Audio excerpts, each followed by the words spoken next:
This is the Let's Get Real Estate Show with your host, Danielle Chason. Full-time investor, strategic consultant, motivational coach, sought-after speaker, and host of your #1 real estate investing show, Let's Get Real Estate, where real people are doing real estate. Hey everybody, it's Danielle Chason here with the Let's Get Real Estate podcast. Welcome back. Today we're going to talk about the buzz, what's going on out there, because people are talking about development and everybody wants to now move into development. And what does that look like? And I have the guy for you today, Mark Holland out of Victoria, BC at Holland Planning. Mark, thank you so much for coming on the show today. Woo, woo. Thank you. It's a real honor, Danielle. I can't wait because I know you're going to drop a lot of bombs. And I know it's going to be a lot of value to the audience. So guys, I hope you've got your listening ears on, because I have had the pleasure of watching Mark at the front of the stage. And this guy is so full of knowledge when it comes to development.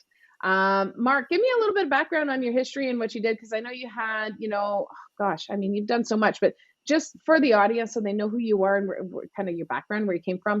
Do you want to share just a little bit? Absolutely. No, I'd be happy. And thank you for the invitation, Danielle. This is really great. And I really love what you're doing with this process. I like how you framed it too. There's a lot of buzz about building communities, about real estate development. You can do really well financially in it. It's got a lot of interesting challenges. There's a lot of things we can do in life to make money, but one of the things we get to do when we're in this space is we get to create the communities in which we live, the communities in which our children live, our families, our friends live. It's a very unique field to be able to work in, to have ideas that we have in our mind be able to become absolutely true three-dimensional realities that outlast us. So it's a really great place to be. It also happens to be a pretty good hot market right now, and we can talk later a little bit about some of the interesting dysfunctional issues that are going on in cities that are only going to make real estate more valuable over time. So anyone who's interested in getting to this space is very smart to do so, because we're not making any more urban land very fast, and there's a lot of demand for it. So it's quite exciting. With respect to who I am, I'm a complete accidental urbanite. I was raised in a log cabin in the woods without a TV. My parents both graduated from Berkeley back in the idealistic days. They were in some of the first human rights sit-ins in that community, in that university, and they all wanted to go back to the land, as many from their generation did, and live this authentic, true life in the woods. So my early years traipsed around a bit with them till they found this piece of property literally in the middle of nowhere, and this old house that a Norwegian had built 100 years earlier, a log cabin, and we moved in, and that's basically where I grew up. So it was a interesting kind of place to grow up, very different than most folks who maybe grew up in a more urban or suburban environment. And then went through school there, and then I went traveling. I started tree planting, made a bit of money, and decided to start hanging out with people who'd been traveling a lot. So I took off to Europe, and I hitchhiked around Europe for a winter on almost nothing. I had $3,000 in my pocket. I spent 5 months in Europe on $3,000, and that includes the plane fare. So it was lean. But what it meant was I literally walked. I walked everywhere. I walked the streets of so many cities, and I'd either hitchhike or grab a cheap train to get to the next one, and then stay in a hostel. And I walked. And having come out of the woods, it was just, this is pre-internet, so it was just an amazing experience to suddenly run into millennia of civilizations that had built these places where people lived, and all the new experiences that I got to experience, and I was hooked. So it was a very interesting transition for me, and I came back and immediately started studying business and then design, because I knew that I wanted to be part of the group of the people who build cities, because it was just so exciting. And those, we've all traveled at different points in our lives, and we know what those sort of formative moments, and they stick in your mind, how you felt, what was there, what that experience was like. So yeah, a very interesting kind of an experience. Sleeping by railway days one day, going into churches and persuading the priest to let me play the pipe organ the next day, and whatever. Just when you're young, you really get out there and experience it. Came back and I did degrees in landscape architecture and then in urban planning, and from there then joined the city of Vancouver. I was a city planner for quite a few years, working on sort of the front line of the sustainable development movement at that point in the neighborhood that's now known as the Olympic Village on the downtown waterfront. And then branched out, started my own consulting firm, And after about 10 years of that, we built one of the largest planning firms in the country. We sold it, and I went into real estate. And I've been in real estate development ever since, really enjoying getting closer and closer to being able to take the ideas and the importance and the values and really turn them into real places, real buildings, real streets, real experiences, part of people's fabric. Wow, that's amazing. I I'm stuck on what you were saying when you were traveling Europe and then just, seeing and being in awe and seeing how everything was built and developed and then coming home and wanting to be a part of that. That's powerful. I mean, that really had to impact you in order for you to come home and decide what you were gonna like. I just think that is just amazing. That is a great story. Thank you for sharing that. It is. And you It know was a what? really. Sorry. It was a really interesting experience. My grandfather was an architect, so we kind of and on the farm, this homestead, we built everything by hand. And so as a young person, I was used to sort of building things of sorts, but never of that kind of scale. So to go to a place where you're used to really homestead and small scale, interesting architectural work, and then go get to see what a city, what a civilization can build, and to experience all these different urban environments that I had never experienced before. The streets and the plazas and the beautiful places of Europe really was an interesting training ground of what was possible. And I think ever since then, Danielle, I've been restless around what I was being taught at university, restless about the norms in my industry. Anyone who works with me in real estate will know I'm always talking about the next innovation. I'm always challenging the land use plan. I'm always changing. I almost never do a project that isn't a CD zone. By that, I mean, we can get into this a little later, what a CD zone is for those of you who don't know it, but municipalities regulate what you can and can't do, kind of how big it is on any piece of land through their zoning. And there's two types of zones. One are zones that like a single family zone and everything is all the same. And then there's CD zones, custom development zones, or comprehensive development zones as they're known. You start with a blank piece of paper. You go, this is what we want to build.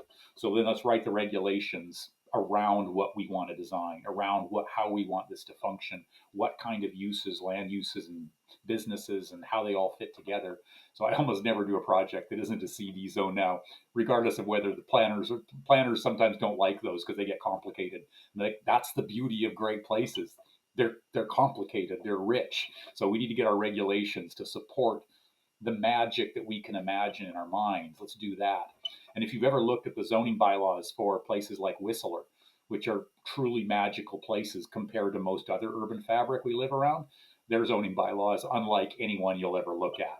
It is so much more complex and so much richer and so much more interesting from a design point of view and a development point of view. That's how you get that magic. So yeah, it's being able to take these experiences, and I think it's really important for your partners and your participants in your podcast.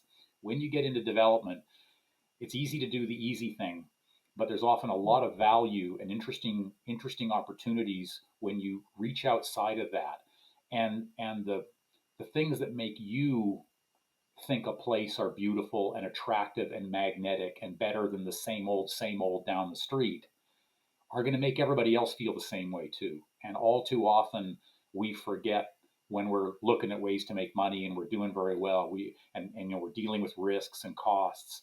We can let go. We can let go the magic, the reason why we're even doing this. And I really encourage everyone when they get into this business, think about the special places that are about you. What are places that reflect your values and things you think are important?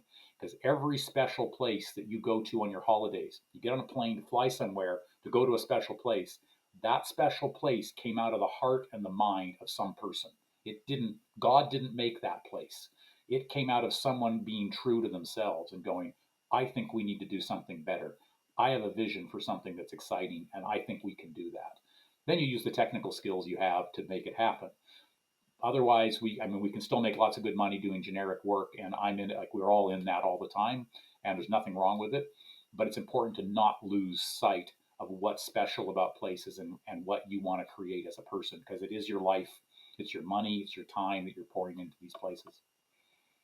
I think it's more than just technical work to make the magic happen. I think there's the power of persuasion, so your negotiation skills, because I think there's a lot of work to be done at the city level to kind of get them on board, because they live in that box, and that's that Very box true. that you're talking about, right? And so you're right, but all those beautiful places, it's almost like a beautiful building that was designed by an architect and it came out like this grand thing. But these magical places that you're talking about, and by the way, I want to talk about Whistler too, just for a brief moment. Sure. I'm going to circle back to that in a minute, but magical places came out of the minds of a visionary like yourself that said, "No, wait a minute, let's throw the rule book out and let's make something different and magical happen here." And that's why, like, that's what you bring to the table, and I love it. Like, you're not afraid of the hard. Doing that is hard because then you got to push people outside of their comfort zone. You got to challenge the cities, you got to make things happen within certain, restrictions that you might be imposed. And I mean, that's where your true talent comes into play. Initially, when I brought you on the podcast, I really wanted to talk about development because Mhm. most of my audience, there is that buzzword. But you know what? I'm just going to go with where the conversation is going, because this really is your passion and this is what you're great at. And I think this conversation needs to be had for the audience, that when you're thinking about development, it doesn't have to look like what it looks like in a box. And I'm all over this. So tell me, Whistler, you said the zoning map of Whistler looks a lot different than in most places, and you are the reason for that. So tell the audience a little bit on Whistler and what you did there. So I've done a few projects in Whistler. I'm certainly not responsible for how Whistler evolved. I've done a few things in and around there, or tried to work with teams to try and get them underway. So Whistler, I used to work with the visioning team that originally visioned Whistler. I wasn't part of them when they did that, but I worked with them for a number of years, and we sort of flew around North America doing different projects where a landowner had a very large piece of land and would sit down and go, what should I do with it? One story to give you kind of an example of what this was like: we flew into Phoenix um, for this project, and it turned out it was the largest private land sale in American history. And they had purchased, I don't know, about 25,000 acres just outside of Phoenix, if my memory serves me right. They stuck us on a bus, drove us for an hour out Phoenix, passed out to this little town, a bunch of golf course communities, the classic kind of American sprawl out in the desert there with golf course communities and big homes. Drove us through that, and we just kept driving. Pretty soon there was no pavement, and it was a dirt road. Then the dirt road kind of ended, and there was sort of a graded track, and then it kind of just stopped in the middle of the desert. And they ordered everybody out of the bus. And about this point, you're kind of feeling like, is this a Breaking Bad episode I'm in, or what's going to happen? But we all get out of the bus and we're looking around, and the client kind of goes, okay, so you see the top of the mountains over there, so that's national forest.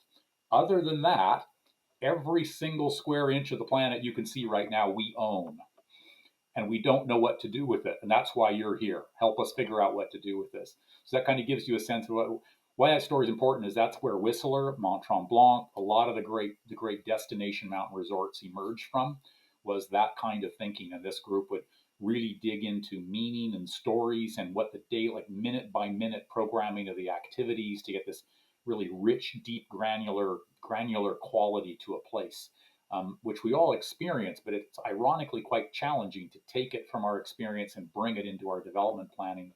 In the Whistler case, a lot of what they've done is a set of, they have a very complex zoning bylaw that really regulates a lot of different kinds of uses, because the people who drove the city plan in Whistler and in other areas, like other projects like this, are actually designers first. In fact, some cases are actually storytellers.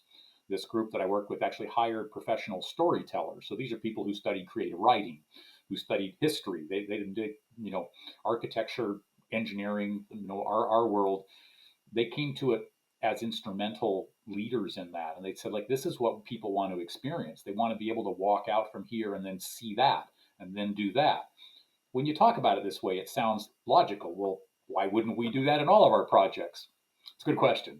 We usually immediately dive down the rabbit holes of technical work, geotech studies, surveys, riparian analysis, all that kind of things, and often don't go back to what would that amazing experience be to enter this place? And what's the first thing you're going to see? And what's that going to make you feel like? And then how would you like to move there? These great places start with that kind of emotional tenor, that reality. And then we bring the technicians around.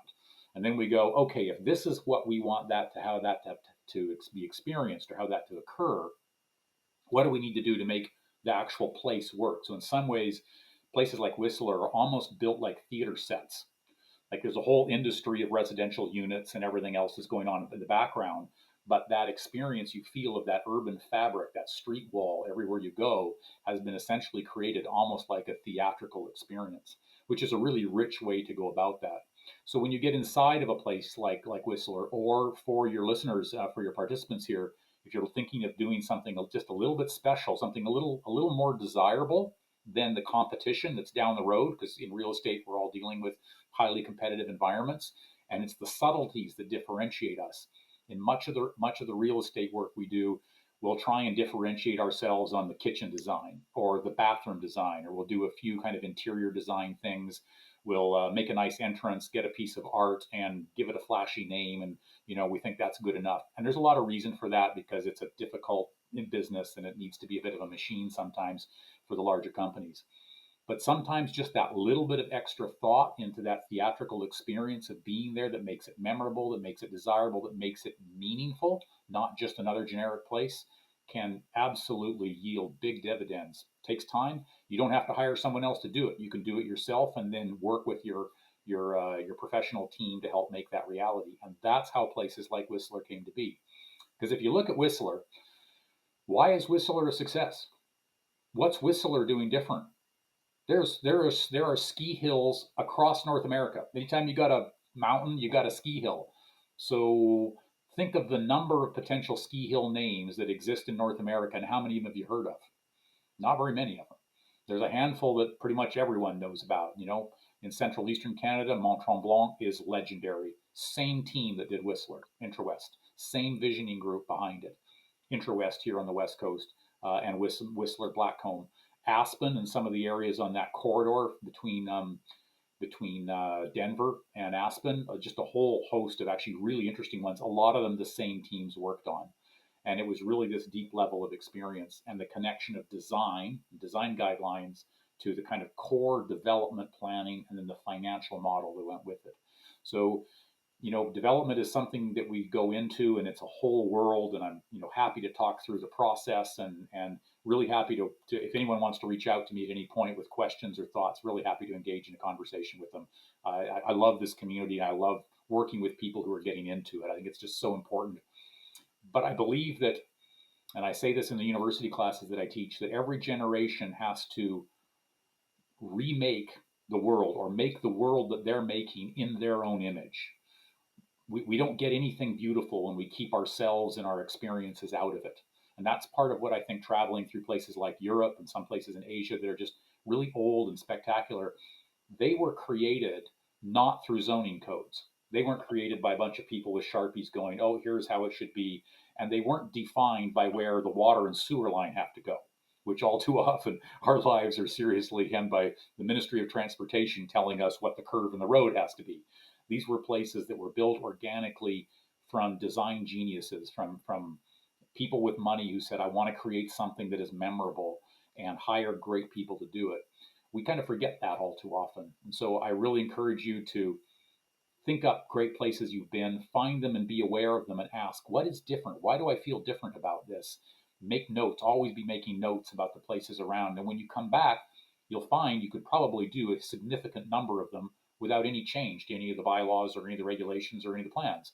You just thought about it, added a little more meaning and feeling to it.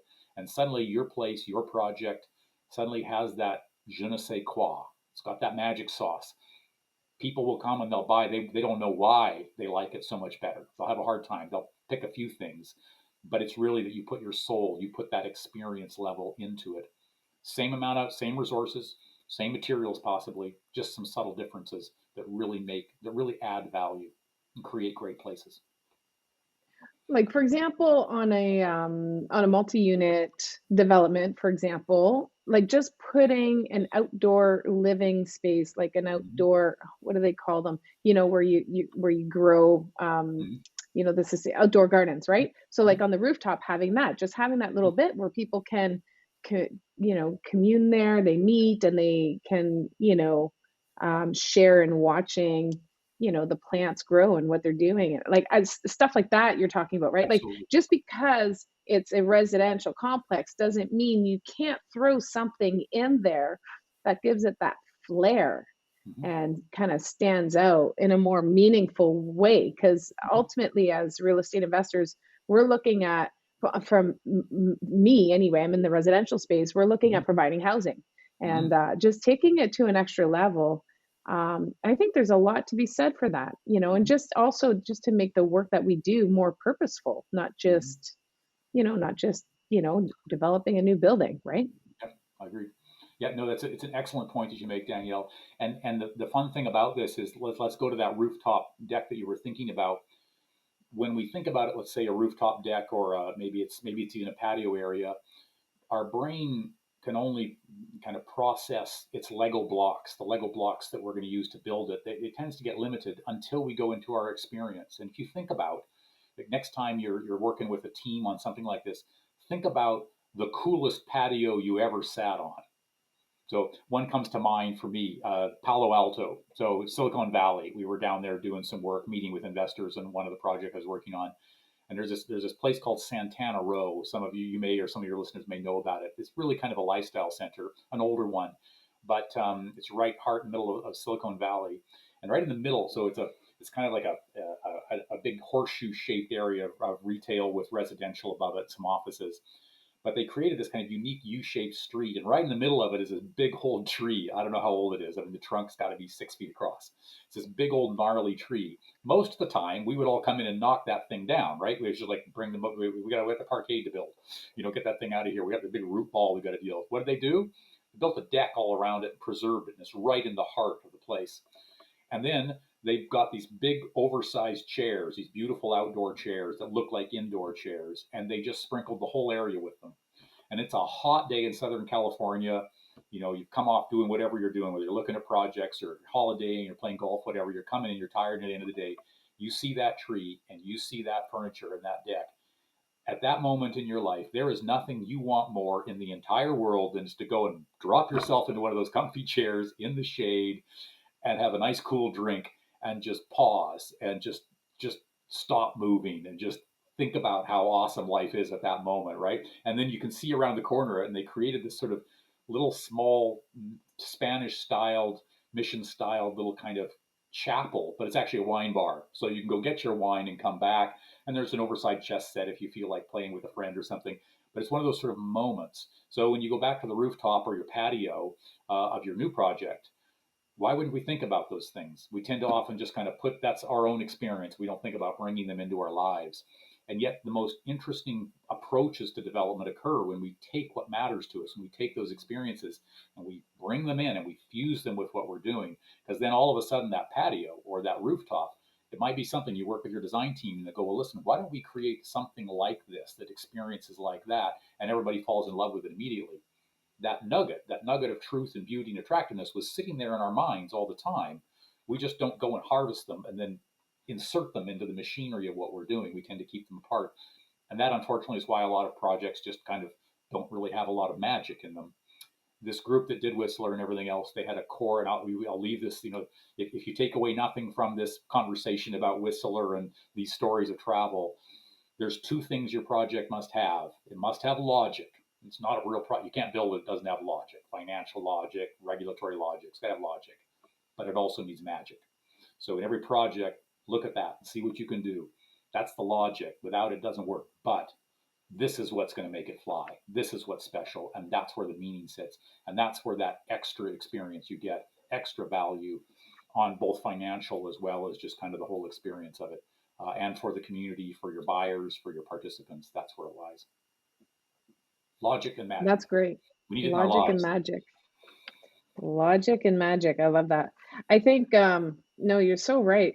You said just now, you'd said, we have those ideas, we just need to go harvest them. And I do believe that when we allow ourselves the right to explore, and you just open your mind to exploring, just because you're having an idea doesn't mean you got to follow through on that. And it doesn't mean that it's a good idea.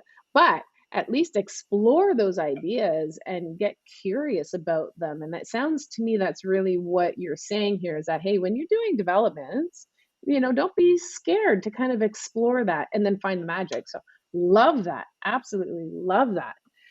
So when like to talk about development, you said something earlier that really I wanted to circle back to.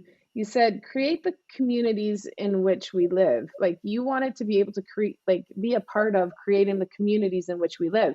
And that for me right there, when you said that, it kind of triggered something because, when I think about development, I just think about development. I don't actually until this very moment, I didn't really think about, being a creator of a community that my children or my children's friends or my family, like my friends might one day live in. And so it doesn't have to be, just what we think it is. It's bigger than that. Like Yeah, you just blew my mind open. It's yeah, really bigger than that. yeah. And so, wow, that's just mind blowing. So I would love to expand on that a little bit. And just creating. I mean, that's exactly what we've been talking about the whole time. But creating the communities we live in, like, I just had a huge mindset shift, and I want to thank you for That's that. great. That's good. Um, It's a but unique. what would you tell a new client who Hmm. has kind of that old mindset? Like what would you tell them to inspire them? So you have an audience right now and I just want you to like what do you tell them? Like, hey, go out there and create. It's a great point, and it's one of the interesting things where development and communities and municipalities that we all have to get permission from to do every little thing that we do, where things get missed is in that magic, that logic, that sense of creation. The gatekeepers that sit within most municipalities all have, they're all good intent, usually fairly well educated, thoughtful people, but they have no idea about what you go through daily, Danielle, or what all of the folks here who are with you on your podcast, or myself, what we go through on a daily basis to grind through the process of creating a development. Um, and it's for us, the successful ones. A lot of successful developers find a way to reach into the community, to reach into that municipality and show them that they care about what they care about. Like we care about what they care about. We're trying to do what we can. Most of the folks on the other side of that table really have no idea what a pro forma is. They don't understand absorption rates. They don't understand the stock and trade of, the basics of what we have to deal with all the time to even get a project and persuade someone to help finance it and things like that. Um, but if we can keep that common ground of what we're trying to create, the bigger story of creating community, I think it's key. You and I, last time when we met and had some really great conversations in that presentation, I talked about this need to be a social capitalist. A capitalist, the logic of capitalism and what we do, no questions. It's how the world works. That's what makes the world go around. You know, you can be very successful in it. It's a simple, straightforward program, and it really generates a lot of value and a lot of wealth and a lot of creativity. But we do have to, because we build communities, because the buildings we build are there, because they're part of the places where people will live their lives and go through the experiences they have. It we need to think about what a great community is as we go. You don't have to just get out your checkbook and start paying for everything. I've had clients that really were way too community oriented and not enough capitalism oriented, and things don't end well for them. They lose a lot of money. The people who invest with them lose a lot of money. I mean, the good feelings are great until then there's no good feelings left because the logic wasn't there. So the two have to go together, but really helps add meaning to how we make our money. With respect to how to move into it, um, this is something that I think is really valuable with what you're doing, Danielle. Is you're bringing forward the conversations about how we do this. Very interesting about. I'm quite intrigued about how difficult it is to find good information on how to do development. It stimulated me as an educator and I helped start a planning school, a graduate school of planning at the university where I lived recently, and I'm still one of the curriculum. I'm one of the basically drive a lot of the curriculum amendments all the time. I'm a professor there, and my planning students are taught on the first weeks of class. I take them into real estate development. So they're going to spend the next 2 years learning about community and regional and citywide planning and just a host of issues related to it. But you're starting with the Lego blocks. If you don't understand the cost of running a water and sewer line, then when you get out your fat marker and start planning the region, there's a very good chance that 90% of what you're going to do is not feasible. You need to understand what our lives are like, who build the buildings in which you live, work, play, shop, and learn, right? This is what, so they learn that from the beginning. And then all the rest of their planning, their city planning training, all comes standing on the shoulders of what you and those who are watching this podcast do. Because if it doesn't work for us, then you don't get anything built. You just have words on paper that actually cause a housing crisis because what was in the plan couldn't be built because they didn't know what it took to get something built. And I think that's one of the biggest reasons why we have a housing crisis, is that the people who make the plans and hold the regulations don't understand what we do. If they did, it's complex what we do at some level, but at another level, it's pretty simple. If you can't make the money work to get a bank to lend you 70% of the money it's going to take to do it, then it doesn't work. And most of the folks on the other side aren't understanding that the money the bank is lending you to do your projects are the life savings of their parents. It's their parents that put their money in the bank, and it's that money that's being lent to you and I to build the homes that we build. And so we need to understand that. But it's interesting that the part of the reason why they don't understand it is that there's just so little information available in a coordinated way about how to do real estate development, the steps that you go through, the kinds of tasks that you do. We're just launching the first certificate program with the Urban Development Institute. I've written the curriculum for it in outline, and now I'm finding the faculty to teach in this on how to be a real estate development manager. And it's really interesting because all of us who are part of the teaching group, they're doing it, are having new experiences of having to go into what we do, because most of us kind of learn on the job and you just do it intuitively, of having to break it apart and organize it and figure out actually how we could do kind of learning ourselves as we go through this, of how do you actually do this. Obviously, the first step in this process is you need to find land. It's the one thing you have to be a real estate, to be in real estate development, because it's about real estate. It's about land. So you really need to get land. And today, that's a really interesting challenge. It's become almost a whole separate sub-profession in the business of just knocking on doors, trying to figure out how to put joint ventures together, trying to deal with tax implications for families and estate sales, trying to get a piece of land that we can do something with, because all of the popular urban areas where many of us live, and there's lots of money to be made in our business, getting land is the big challenge. So that's really the first piece of work that you have to do. Concurrent with that, I'll just do a quick overview of the development process for anyone who's, any of our participants here, so they have kind of a sense of the big picture, and we can talk about any piece of it in much more detail if you wish. Concurrent with your piece of land is you need a concept, because you have to figure out how much you can pay for your land. So you need to do kind of a yield study to figure out, well, what am I putting on there? Is this a duplex project, or is this a 4-story project? Or am I going to have to get a coffee shop in here to kind of make something special happen, or maybe more retail? What is it? So you end up with this kind of joined this Gemini two-faced entity. My piece of land, and what can I put on it? And what you can put on it when you look at it is one thing. What the municipality will let you put on it is another thing. And you don't know what's in the ground at the time, so you don't know how long the pipes are going to have to be redeveloped, or what all the other costs. So there's this little nugget of work we do at the very beginning, where we're finding good land, and then we're figuring out a concept, and then based on how much we think money we can make with a back of the envelope pro forma, that tells us how much we can afford to pay for the land, and then we start the negotiations with the landowner. And sometimes they want way too much. Walk away. If you pay too much for your land, your projects, you're bankrupt before you got started, because you will never ever find your way out from behind having paid too much for the land, unless you can just live with it. If it's got a bunch of rental units on it now, and you can just hold it until the overall market comes up to where now the price you paid back then now is the right price, then you can move forward. And this does happen sometimes. Sometimes you have to sink assets in to hold something for the right future. But that's a lot of assets to sink in there, unless it's a great revenue property and you can basically afford to hold it as is with just your down payment in there, which doesn't happen very often today. So land and your concept become really, really key. How magical that concept is depends on how fast the absorption will be, depends on what the experience is. Great places can charge a lot more for their retail rents. They can charge a lot more for their residential rents or the residential sale prices. So that magic we were just talking about, this is where you start really thinking about that. What's that little true nugget, that little glowing piece that's going to make this special? From there on, then you have to move through a couple of other steps. You need to refine that. You need to test this with your investors and your financiers. You need to go and talk to them early on and say, I picked up this piece of land. Are you interested? The reason why is that as you get into these, banks that are often our main financing. We may have friends and family or other equity investors in our projects for the 30% of the money that really is our money that we have to put in. The other 70% we typically will borrow, different ratios throughout it.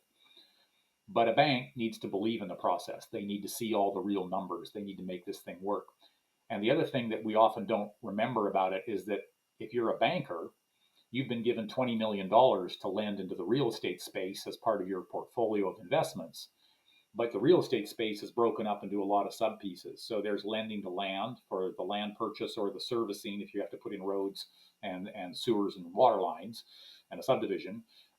Then there's lending to the buildings and the construction process and things like that. They allocate in their portfolio monies to this. So if you think that you've got something in the queue, you're really wise to go and have a chat with your bankers early as you possibly can and say, I'm thinking of this. This is what I'm doing. Because all bankers do all day is listen to people like us coming through idea after idea after idea. They finance them, they live through them, and they see whether they win or lose. And you want to know which contractor to hire, sit down and talk with your banker. I've learned some really great things from bankers I've dealt with. They said, I'm looking at these three contractors and I utter the first name, they line back, they roll their eyebrows, they go, have you ever been to one of their construction sites? Oh my God, who else is on your list? That kind of thing, So you're to let your banker know early as possible what you're thinking about, because they'll give you a pile of wisdom, because they want to lend money to you. That's their job, is to lend money, but they want to lend it to the right project with the right team. So your bankers, like your appraisers, are the two most underused groups in your network as you're moving forward with things. So once you're pretty sure you got the money and you got to land in an idea, then you need to move forward essentially through the design and approvals process. So this is where you bring on your architects and landscape architects and engineers and get your preliminary concept together. You start working with your municipality to get your approvals. How many approvals are required depends differently on every project. You need to amend the community plan. Is it just a rezoning? Are you just getting a development permit? Zoning's all fine. Or are you just getting a building permit? Because all those other ones, you bought a piece of land that had everything in place, and you're fine with what they got approved, and you're going to go build it.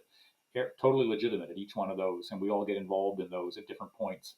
If you're building a bit of a development company, you'll actually buy land at different stages, because if you have to amend the community plan and then get an area structure plan approved, then a rezoning, then all the development permits for phase one and do all that, you're going to be at that for a while. It may take you several years before you even start construction. If you can buy a project that's got the development permit and you're just going to get your building permit done, or you can even buy one with a building permit, you got product in the market. You can pre-sales right now. You got product out within months, and now you got cash flow. And you can stage this up. With some of my clients, when we're working in different municipalities, they're bringing a lot of money into a region. We'll work with the municipalities that are really easy to work with, and literally sometimes buy projects that already have a development permit in place. So we just tweak a little bit of it. There's almost no politics. We get on with building to building. And then we'll get on to another community nearby that takes 3 years to get the approval. So let's start there. Let's get that in the pipeline. So about the time this comes out, because everybody else is scared of that community too. So there may be some deals, there may be some good things. And either way, there's always demand. So in an urban area, so people want to live there, but there's not much product because everybody's scared off of the approvals process because it's very political. Take our time. But then you're not in a rush. So you kind of queue your thing up depending on where you're at. The approvals process is really one of the make and break components. I think, in the arc of a development process, you kind of come up out of land and the money, and then if you can't get through the approvals process, everything stops. And everything you're doing on the way up has to work for the approvals process. When you get out of the approvals process and you're just into the design and construction and sales, then you're kind of on the arc down from that one, because it's all pretty straightforward. It's not easy, but it's straightforward. The big unknown is sitting there in the political approvals process. So becoming skilled at how to deal with municipalities, with mayors, with staff, with all the complexity of what they demand through that process is really key. Many of us, I've played roles across that entire area where my company is right now. I've ended up in the middle of that space now, doing things that, I can run a very big development project, but I find myself organizing public meetings because there's a lot of people with land and developers that get that this is a whole different skill set, and it's so complex and challenging. Once you've got your approvals, you've now added, because it's so complex, you've now added so much value to your land.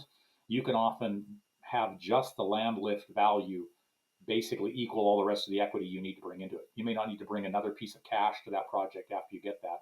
Get the land reappraised. It's suddenly gone from value A through that process to value B, and value B is a lot more. Now, the cities are going to reach in there. They're going to try and take some of that value. They call it land lift, and they want it as a community amenity contribution. So you never get all of it, and you have to negotiate hard for it. After that, then you're moving into a combination of sales and construction fast. You can start pre-sales partway through your approvals process, but you need to get your construction. Then the clock is really ticking, because as soon as you move to spending real money on hard things, you spend a lot of money fast, whether you're building the product or putting in pipes and wires and roads. One of the projects that I was involved in for a long time, we have the approvals process is going to take several $1 million over several years. The first shovel that goes in the ground is going to cost us $25 million. We have $25 million to put into the land before we can start on the first building. So think about the profit margins that you're getting off some of these projects. I mean, we're looking at somewhere between 150 to 500,000 in profit, depending on what it is, what we're doing, whether we're doing land in the building or just that. Think about how many of those you have to sell to pay back $25 million. Well, you better hope the market's hot and you can move a lot of product, because that's a lot of land you have to offload just to begin to start on your first building. So thinking about where that is, the clock starts ticking pretty fast when you get into that space, and you need to get product into the market. So good construction team, good sales marketing team, and you need to get out there and get that done. The process of grinding through the construction is a whole new world unto itself, and a lot of us kind of don't get involved too much in that. We hire construction managers and construction liaison people to do that. Once you've got that, then you've got home warranties, you've got real estate development marketing acts, disclosure statements, a lot of work from that to do. Then you get out the other side and get this sold. And the final thing to remember is that all of your profits in the last few units, if you're running a project, typical project, 15% profit margin on revenue, that means all of your profits. If you have a 30 unit building, all your profits in the last 2 units, which of course by definition are the hardest to sell. So really working with your marketing and sales team to get those last units out is everything, because that's where you make the extra money. You paid yourself back as you went, but that's when you start to make the profits that we all really enjoy making in these kinds of projects. Now, that was just a few minutes to give you a full run through the process. Actually, it can be quite challenging to go and find very much information on how to do that as someone who either wants to help run their own projects, or more importantly, is an investor in something and wants to keep an eye on you want to keep an eye on your money. Like how is this team working? So if you have a sense of that process, you can learn what questions to ask of your consulting teams, of your contractors, or anyone else you're involved, even if you're a more silent investor, to make sure that it's passing your straight face test as you go, and that helps you steward your money. Wow, like that is a lot. You unpacked a lot right there. So I guess like what I'm seeing, like every step of the process, like the developer is really the visionary who just is putting all the pieces together, because at every step of the way, you have different people doing different skill sets. And as a developer, you can't look at yourself and say, well, I'm going to do this, and you're going to be the one that facilitates the whole process, because it's going to be a mess and your risk is going to be really high if you're doing that. So, Absolutely. like I'm sitting here going, do you only work in BC, or would you come out here? Because if I go into this space, can I hire you? That's my question. Yeah, most of my work, I'm a small team right now. Most of my work is in BC. But I do definitely work in other areas, particularly on interesting projects that I think have a lot of meaning, a lot of intrigue, and a lot of innovations and value. The name of my company is Holland Planning Innovations. I love, doing those extra things. There are development consultants asking around for a few folks. You can often find development consultants who will help you through this process wherever you are. What's of special importance is that every project is unique, because it's a different piece of land. It's a slightly different product and market combination. Most importantly, the community that you're doing it in is probably maybe different. You may get even the same community may get a different planner. The actual engineering and planning issues for every property are slightly different. So one of the things you get used to, Danielle, in this process is not knowing. Essentially, you live in the unknown all day long, and your experience, your friends, this group, podcasts, they're your flashlights. You're out there in the night, in the dark. We're just, we're all pretty much always alone in this process. You want some good people around you, but you have to pick your way through this darkness. And nobody, as a person who's into the development process or helping coordinate it, you're really the only one that's having to walk all of that. People come and they help you for a little piece of it, but they're usually very defined, and they're defined by you. I need you to do this and I need you to do that, and maybe your team's working together. It's always good to get your team working together because their brains are collectively smarter when they work together. But really, you're going to be in the unknown all the time, and so you have to get used to it. You have to get comfortable with it. This is not a business, this is not an industry for people who aren't comfortable with risk and don't get a buzz out of figuring out solutions to problems, because as we talked about earlier, it's just one endless list of challenges, and the fun and the art and the business is figuring out the solutions to those challenges.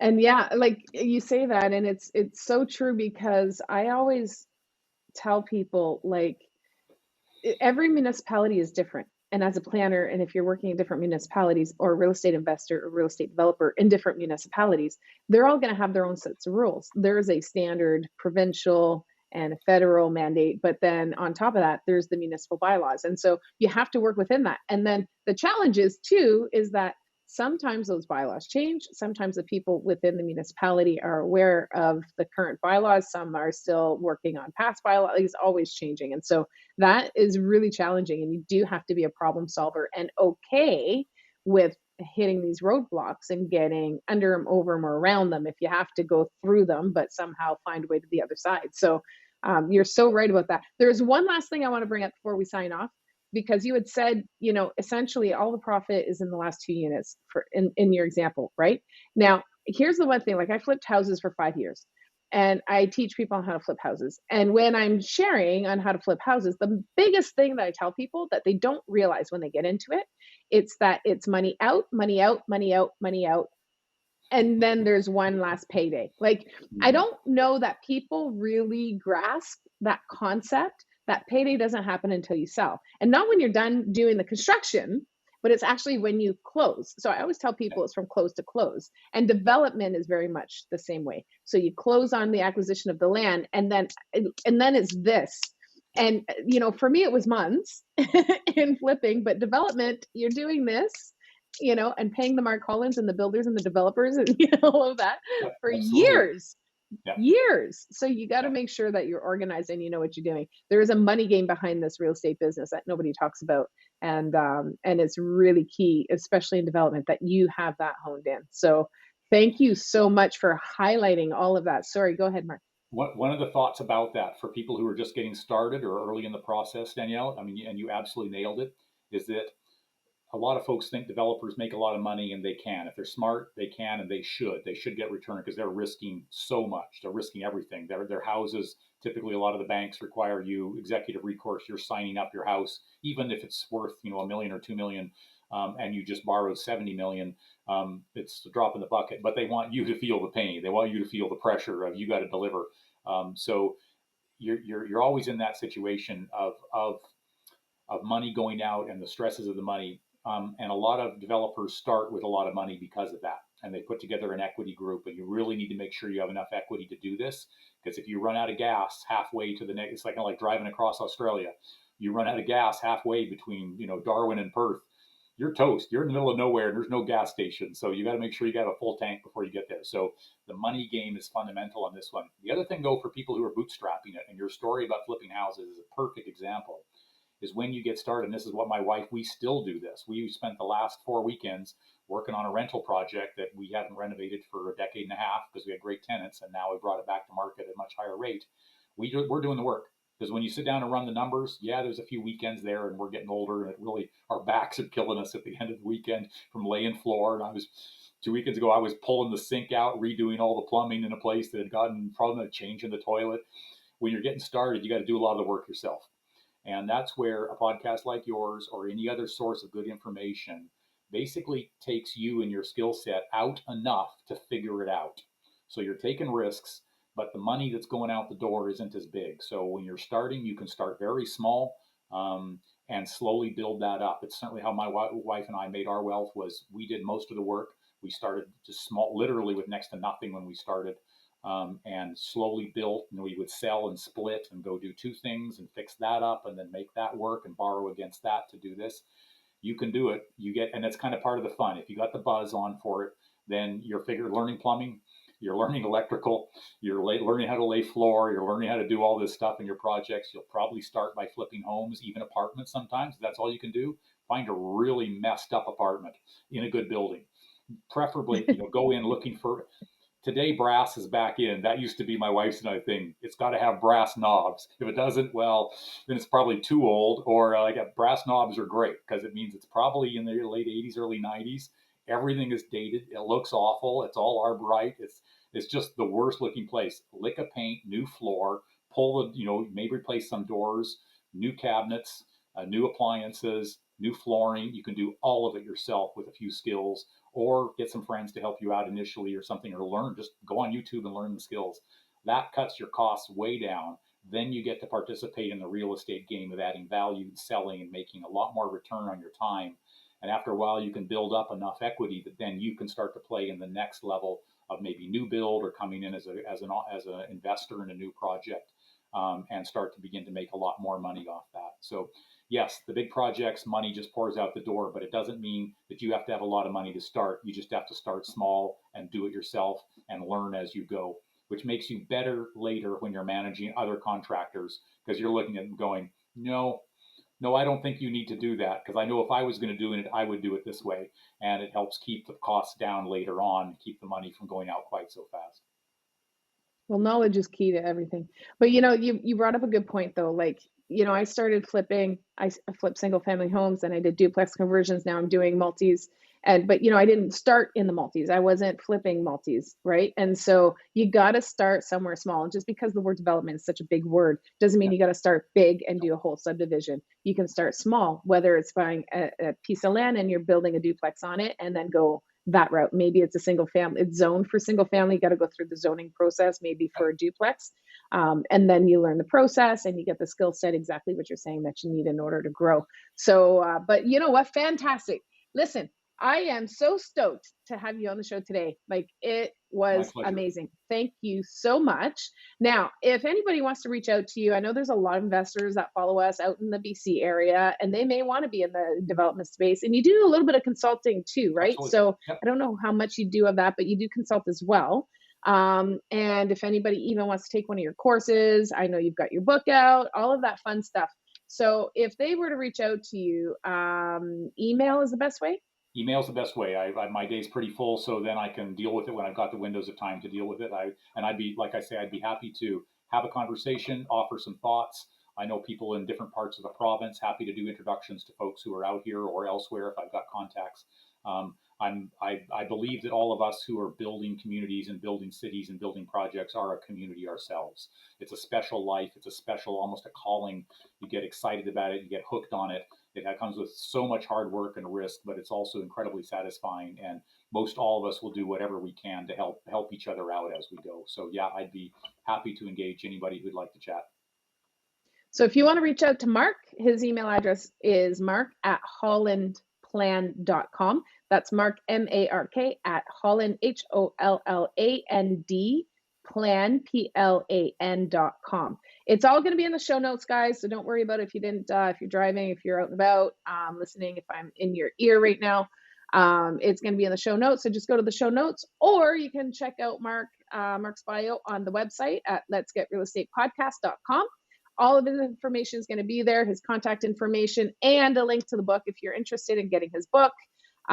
He's got a book which is called the Urban Magnate book, which is fantastic. It's got like very, what would you say? What is the word I'm looking for? Ahead of the times, like very advanced thinking in it when it comes to planning and development. So there's all kinds of interesting stuff in there that Mark is doing, and actually being a bit of a trailblazer. I know you're really humble, Mark, but you are being a trailblazer with some of the things that you're doing with the agricultural urbanism now, which you've really kind of settled in, and now you're working on the industrial and social urbanisms.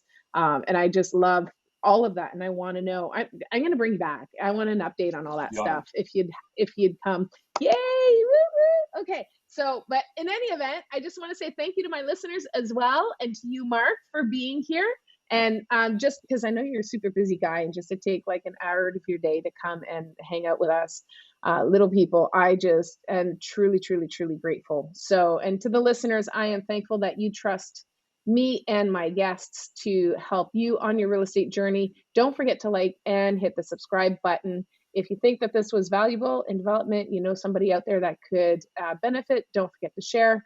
And of course, you want to hit that notification bell. That way, you can be notified as soon as I release another podcast episode. And most importantly to me, what is important to me is that you comment. I want to know what you think about the episode today. Was it helpful? What was your biggest takeaway? And send a little note. Let Mark know. Let Mark know that that he helped you a little bit on your journey. And yeah, I'm so excited to have you back, Mark. Like, we're not even done, and I want to bring you back already. Woo woo! So excited. Thank you again for being here. That's great. Thank you, Danielle. Oh, you're quite welcome, hon. You're quite welcome. This is Danielle Chason signing off for the Let's Get Real Estate podcast. This is where real people are doing real estate.